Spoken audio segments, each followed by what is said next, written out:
Xo'sh, demak, ikkinchi qismning darsimiz ikkinchi qismi davom ettirsak. Xo'sh, biz aytgandik, ishlab chiqarish hajmi, mana ishlab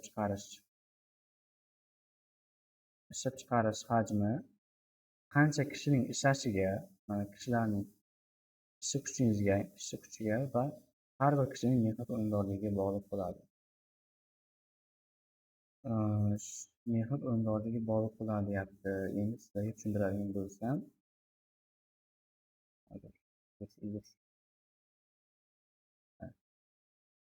tasavvur qilaylik, chet elda endi birovlar rivojlangan davlat. Mingta ishchi ishlatyapti korxona, birinchi korxona.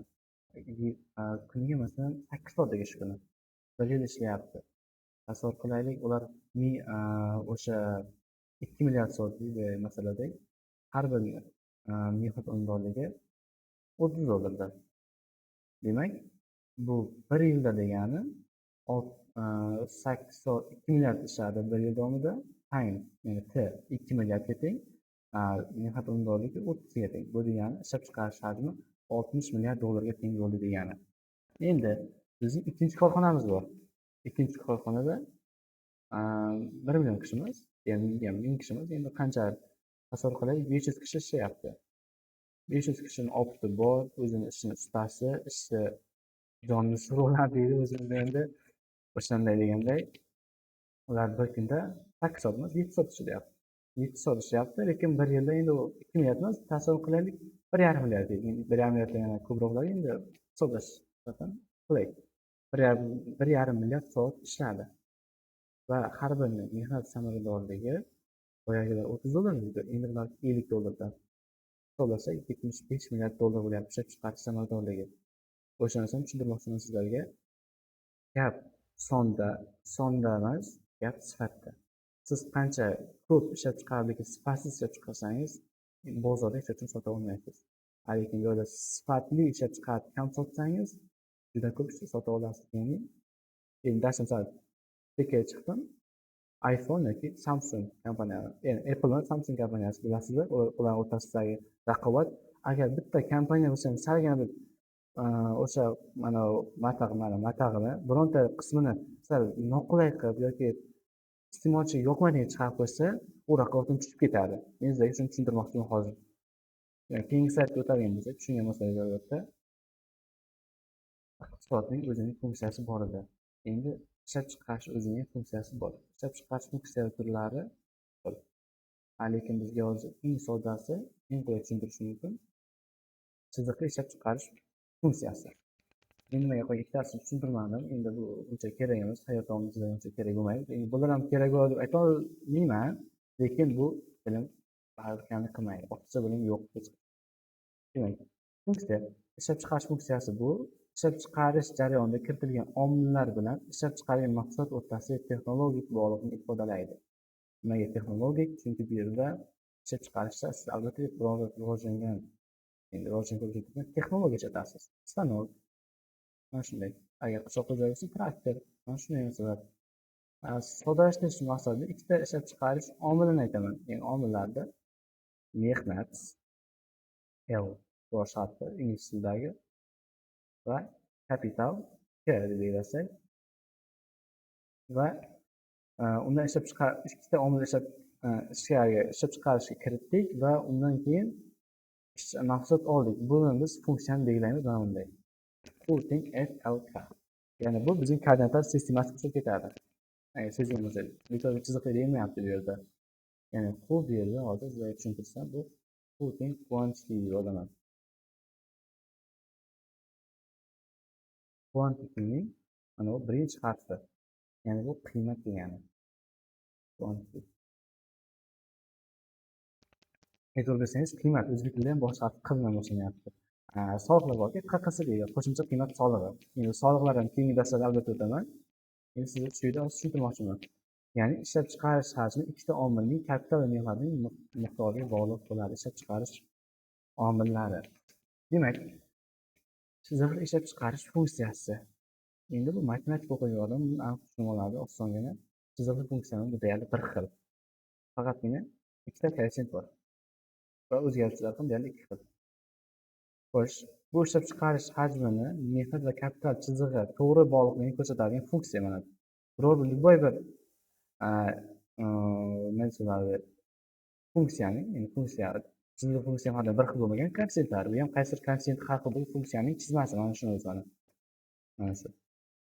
Endi xo'sh, ya'ni ishlab chiqarish hajmi mehnat label va kapital K miqdoriga qarab chiziqli tarzda o'zgaradi. Mana bu bizning ifodamiz. Chiziqli ishlab chiqarish funksiyasining ifodasi. Bu yerda avvalgi har bir omilning ishlab chiqarish hajmiga ta'sirini ko'rsatuvchi koeffitsiyentlar. Endi tushuntiradigan misollar bilan. Misol uchun, ishlab chiqarish funksiyasi u teng 3L plus K bo'lsa, bu degani biz korxonaga har olingan 3 ta yangi ishchi uchun stanoklarning ishlab chiqarilgan mahsulotlar soni 2 ga ko'payib ketadi. Masalan, siz korxonada 3 ta ishchi ishlatasiz, 2 ta mahsulot ishlab chiqaryapsiz bir kunda. Ertasiga ishchilar sonini 6 ga ko'paytirasiz, mahsulotlar soni 4 ga ko'payadi. Mana shuni ifodalaydi bu narsa. Demak, keyingi slaydga o'tadigan bo'lsak, bu ishlab chiqarish ishlab chiqarishning o'zining davrlari bor. Demak, qisqa va uzoq muddatli davrlarga bo'linadi ishlab chiqarishning o'zi. Qisqa muddatli davrda hech bo'lmasa bitta omil o'zgarmaydi. Bunday omil doimiy deb hisoblanadi. Bitta omil o'zgarmaydi deyapti. Ya'ni omil 5 ta omil desa bo'lamiz. Birinchi o'rinda tabiiy resurslar bor edi, tabiiy ishlab chiqarish omillari bor edi, kapital bor edi, ya'ni investitsiya kapital, keyin mehnat kuchi, ma'lumot, bizda qaysi qolib ketdi oxirida? Hozir endi va bu yerda mehnat kuchi qolyapti. Mehnat kuchi qolyapti asosiy qismi. Endi bu yerda qisqa muddatli davrda bularning orasida hech bo'lmasa bittasi o'zgarmaydi. Hech qachon o'zgarmaydi. Misol uchun tabiiy resurslar aytamiz, yer. Biz yerni endi qisqa muddat degandan keyin daromad ham shu darajada tez olinadi, lekin uncha katta bo'lmaydi qisqa muddatli davrda. O'sha qisqa muddatli davrdagi daromad pasayib bo'lgani uchun biz yangi zavod qura olmaymiz. Yangi zavod qurishga yana yer kerak. Yangi yer sotib olishga daromadimiz juda ko'tarmaydi. Shuning uchun bu qisqa muddatli davrda har doim bitta omil hech qachon o'zgarmay qoladi. Xo'sh, endi uzoq muddatli davrda esa barcha omillar o'zgarishi mumkin. Chunki sizning uzoq omilda asta-asta ko'tarilib borasiz qadam-qadam. Sizning daromadingiz shunga yarasha proporsional ravishda, parallel ravishda ko'tarilib boradi. Endi misol uchun aytaman, demak, texnologiyalar, yangi texnologiyalarni joriy qilishingiz mumkin. Siz pulingiz, daromadingiz oshgandan keyin. Kapital, yangi uskunalar, yangi fabrikalar qurasiz. Mehnat kuchi. Siz yangi fabrika quryapsiz, yangi zavod quryapsiz, yangi stanok qilyapsiz, rivojlantiryapsizlar, lekin nimaga ishchi kerak? Ishchi bo'lmasa ular o'zini ishlata olmaydi hech qachon.